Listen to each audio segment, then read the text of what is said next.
Good evening, everybody. Welcome to this licensing committee, the first one of the municipal year. Have we got any apologies, please? Councillor Rawson. Rawson or Rawston?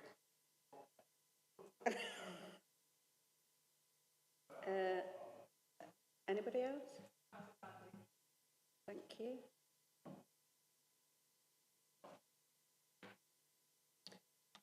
Late items, I haven't got any. Any declarations of interest? No? Minutes of the last meeting held on the 30th of March. I think there's a couple in the room that were present at the meeting. Do you want to move the minutes? Thank you. Okay, thank you. So item 5 is the boat and boatman policy review, which Angela is going to take us through. Thank you. Thank you, Chair. As you've probably realised from the training, this is one of the newer elements of licensing, and the matter was first before the committee in November 2020, when the subject of licensing pleasure boats and boatmen who operate them was discussed after a request was received to operate pleasure boats along a stretch of the River Derwent. On the 25th of November 2020, the Council incorporated into its constitution Section 94 of the Public Health Act, amended, which gave us authority to issue the relevant permissions. A policy was then developed to guide applicants, members and anyone involved in the area through the requirements of Derby City Council when making new applications and/or in fact renewals of the same. The current processes require applicants to prove their competencies in their area of expertise by way of relevant qualifications, together with identity and DBS checks. That is for the boatman. In relation to the boat, there are surveys we require doing and several health and safety checks of the boat itself. Both types of licences have conditions attached, and the process also factors in compliance checks, and that's obviously to ensure that the terms and conditions of any licence are actually being followed. Before implementing that new policy, a 4-week consultation was undertaken, consulting a wide range of people, businesses, stakeholders. It was as wide as possible, ensuring a fair and open consultation process. The policy actually came into force in April 2021, and it is now felt the right time for the policy to be reviewed, and that is to determine its effectiveness in achieving its purpose, and to look at whether there needs to be any additional checks and balances added, or conversely, whether the policy is too restrictive in its requirements. It's therefore proposed that the document attached to this report at Appendix 1 be released for a 12-week consultation period, which leads me nicely into the 3 recommendations for this report. They are that the committee consider the draft boat and boatman policy attached at Appendix 1 and release for a 12-week consultation period, following which the policy will be approved as drafted should there be no objections received.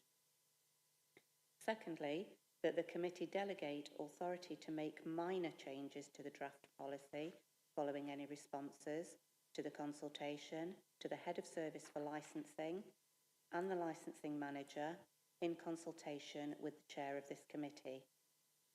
And thirdly, that major changes to the policy will remain the responsibility of this committee, with any minor changes being provided as an update to members at its next sitting after the consultation. Thank you, Chair. Thank you, Angela. Anybody got any questions? Thank you, Chair. It's only a clarification, really. Recommendations at 2.2 and 2.3, where we've got this minor changes and major changes. what constitutes a minor change and what constitutes a major change? Thank you. Thank you. We separated them out so that it will also obviously be dependent upon any responses that are received, and a minor change could constitute something like I don't know, the length of time that we take to deal with an application. A major change would be something like we're either removing a requirement or adding an additional requirement. That would be a matter for the this committee itself. A minor change doesn't mean automatically that we would approve it, because it would need to be discussed and agreed with the chair here before that could be added to any policy. At that time, the chair may consider that what we feel as a minor change actually constitutes a major change, and in that case it would be put before this committee.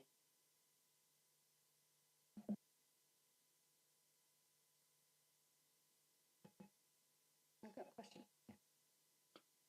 Yeah, it's a comment really. In terms of the consultation, will it go to Derbyshire Constabulary and Derbyshire Fire and Rescue Service? I'm just concerned if there are any incidents on the river that they ought to be consulted to make sure that you know, they've got the ability to react and respond.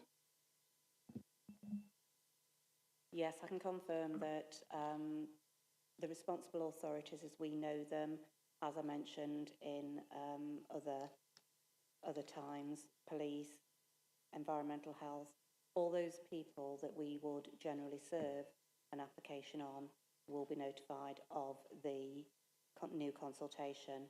The consultation will also go on our website so that any member of the public or any interested party, any interested company can input into the consultation process. Can we add Derbyshire Fire and Rescue specifically? Because if there were any incidents, it would be them that would have to respond. They will be part of the consultation as a matter of course.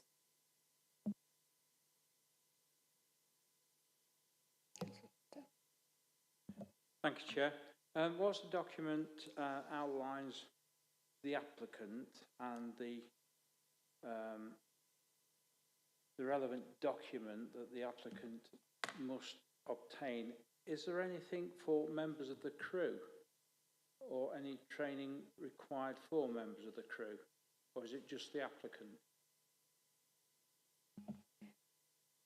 The boat person is the person who would be required to go through these stringent checks. So the health check, the DBS check, etc., identity checks. They are the people that will be in control of the boat itself.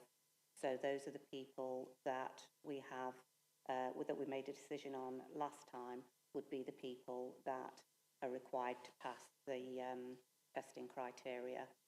There is nothing in this policy at this time to say that any of the volunteers require to have that stringent check.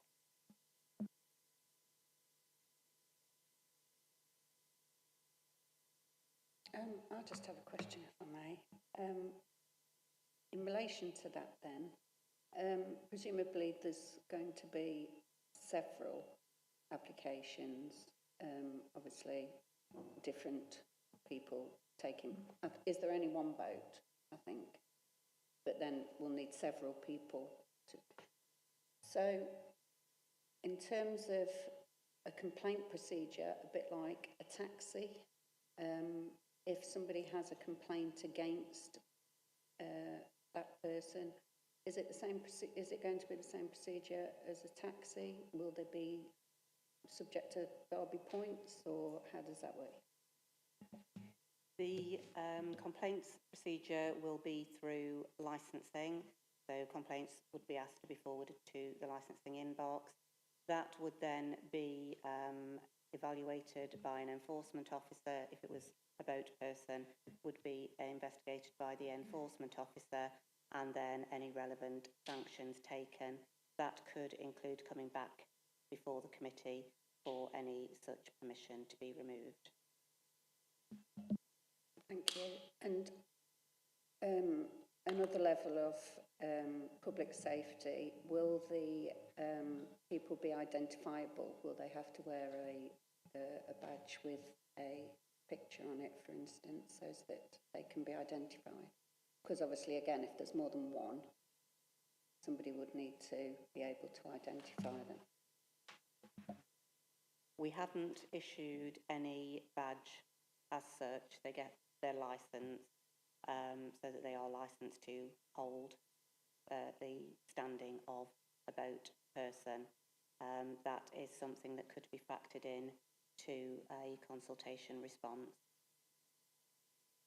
I think that's quite important in light of what I've just said, because you need to know who you are complaining about. So I think if that could be included for an identifiable lanyard, I think that would be helpful.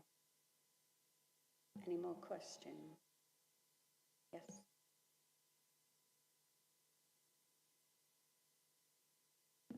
When I'm looking at the consultation document, there's a whole bunch of accreditations that we're not used to actually dealing with. Have we got seamless access to verify the accreditation of those different things that are accepted?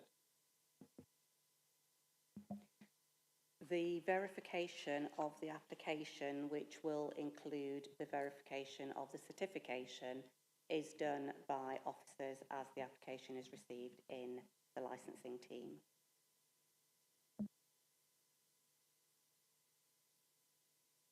Any further questions? Okay. So recommendations 2.1, 2.2 and 2.3. We're happy to move those. Yeah, thank you.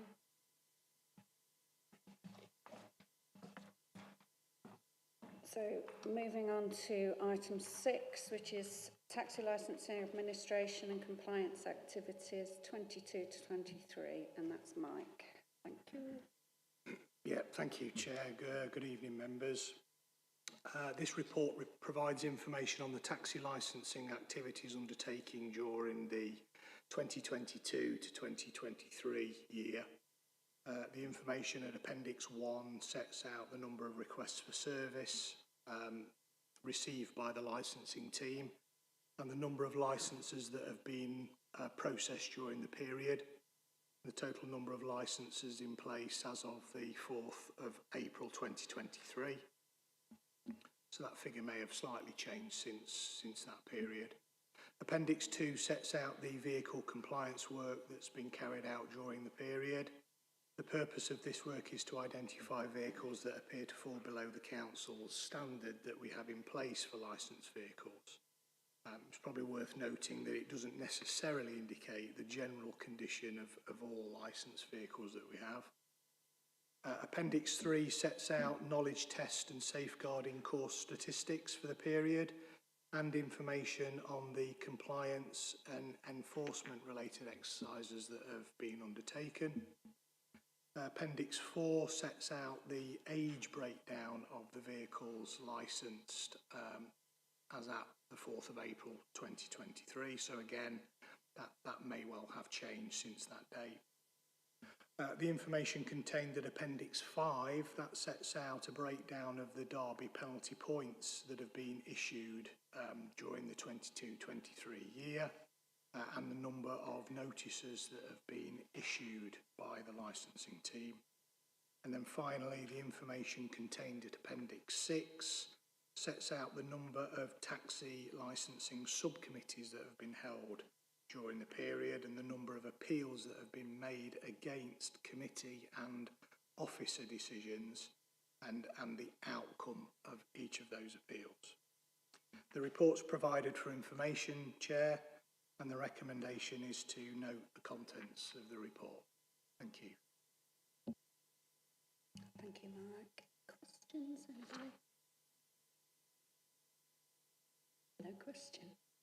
Oh, no. Can I just ask a question? In terms of the safety of the Hackney carriages, from my calculations, about 15% of them were inspected, and of those that were inspected, 25% have very serious defects. That sounds to me, I mean, I don't know what the comparison is. I know it's a highest threshold for Hackney carriages, but I would anticipate for the general population motor vehicles, that ratio was much smaller. I don't know whether that's the case. And it seems to me a very high level of serious defects on Hackney carriages. And I suppose my question is, apart from inspecting them and suspending them, you know, what is, do you feel that's an acceptable failure rate? Because it seems to me, on the face of it, intuitively, it's very high failure rate. Yeah, it is high. I'm going to just draw your attention back to what I said when I presented the report in terms of we don't randomly sample inspections of Hackney carriages. So there has to be some element that draws our attention to the fact that there may well be a defect with that vehicle. So that's why we often see, you know, a higher proportion of vehicles that have got some defects, because we're actually, when we're out doing our enforcement work, we are alerted to those vehicles. So it's, as I say, we don't randomly sample. We don't stand at a rank, for example, and say, right, the next Hackney carriage that comes, we are going to inspect. We will inspect those Hackney carriages that, you know, have perhaps got a bit more smoke coming out of the exhaust pipe than is usual, or making a noise or a rattle, or, you know, we can obviously see that there's some liquid coming out of the you know, the bottom of the vehicle under the engine compartment, or it, you know, there's some damage to the vehicle. So it has been high in the past, but that, you know, the reason that it's probably higher than the council has sort of made the point in relation to, you know, private vehicles is because that we actively seek out those vehicles that look like they have some kind of problem. So are you saying of the however many inspections, that could have been the same vehicle inspected 45 times or whatever it was? And can I ask another question? It seems the failure rate for the knowledge test as well is extremely high as well. I know that's for private hire rather than Hackney carriages, but it doesn't to me intuitively, and I do appreciate that you're looking over a number of years, but on these figures themselves, it doesn't look like a group of enterprises that is either safe or knowledgeable in terms of the service that they're provided, unless the figures aren't telling the whole story, which is, I think, my question. So probably just answering the first part of your question there about it's unlikely that we will be looking at the same vehicle on a high number of frequency, because clearly if we identify a vehicle that has got some defects, part of the powers that we've got is either to request for that vehicle to go to one of our approved testing stations for an examination, or we can actually suspend the vehicle's licence there and then for those defects to be explored, remedied, and then obviously that vehicle has to present itself at an approved testing station to have another check before the licence is reissued. In terms of the knowledge test, yes, again, you know, the failure rate is quite significant. Again, that's not a new phenomenon. You know, we have encountered, you know, sort of high failure rates of knowledge tests previously, but, you know, that's the check that we have in place, you know, so without passing a knowledge test successfully, those drivers will not be issued a licence. So in that sense, you know, we are protecting, you know, public safety by not issuing that driver or that applicant a licence. So, you know, if you don't pass the knowledge test, you don't get your licence. So there is no link then between, you know, public safety being affected. Councillor Potter. Thanks, Chair. With regard to Appendix 4, breakdown of current licensed vehicles by registration year, is there any concern or observations with regard to the age of some of these Hackney carriages and private hire vehicles that date back to the 1990s? Well, again, part and parcel of the annual renewal of vehicle licences is that they need to be checked at one of the approved testing stations. So that's what we call an MOT plus. So it's not just about the MOT standards that are in place. The vehicle also has to comply with our additional requirements in vehicle specifications that we have. So yes, there may well be older vehicles on the fleet, but they are they undergo a test. Those vehicles that are older will have to undertake a test twice a year, so that's once every 6 months. So we rely on the fact that our approved testing stations are checking those vehicles to the required standards. So, you know, there is no immediate safety concerns because those older vehicles are taken through an approved test at one of our approved testing stations. Probably also the other thing to add to perhaps answer you know, some of the concerns that you've raised, Councillor, in the sense that, you know, we do have an age policy in place, you know, and so that's why you are seeing sort of vehicles or vehicles dropping off the number that we have at the lower end and are being replaced by newer vehicles as each year passes. Thank you, Chair. Any more questions? Councillor Smile, did you have your hand up? John? Any further questions? Have we got a question? Oh, yeah. Okay. Oh, okay.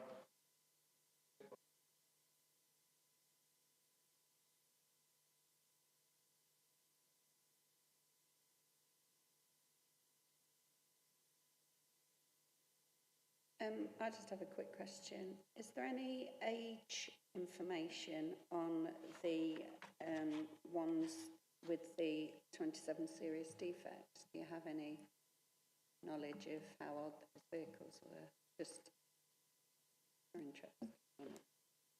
I don't, Chair, not with me. But you know, that is probably something that we can pull together relatively easily. We will have those records of all of those vehicles that we've found with defects, and we will be able to tell what age those vehicles were from the registration mark. So it's probably a useful point. We might be able to just integrate that into future statistical reports that we bring. Yeah, I think it's relevant, definitely, from the statistics that we're seeing and from the age of the vehicles that we've still got on the fleet. So if that could be done, that would be good. So if there's no further questions, we're happy. 2.1 to note the contents of that report. Thank you. So item 7 is general licensing and administration and compliance activities 22 to 23, and that's Mike again. Thank you.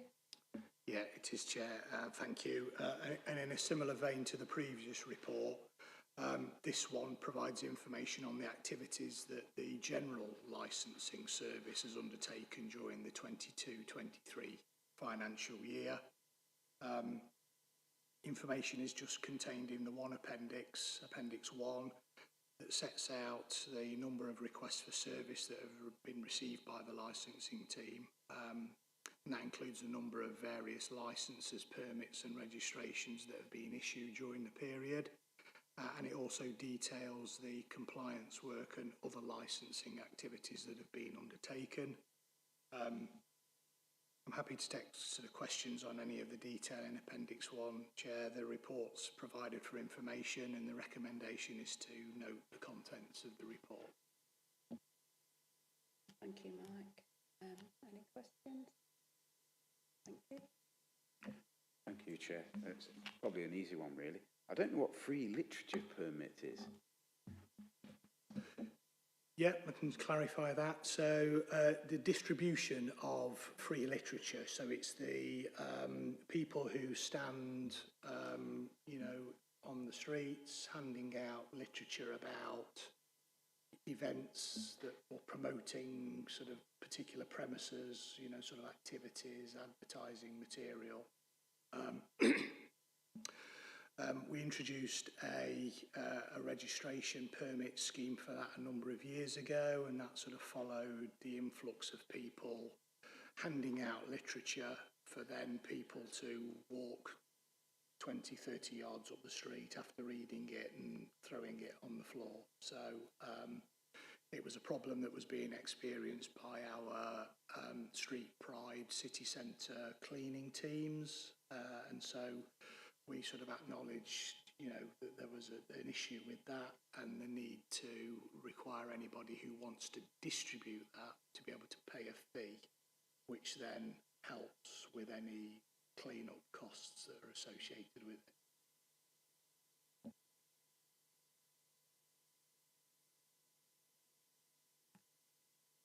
Any further questions?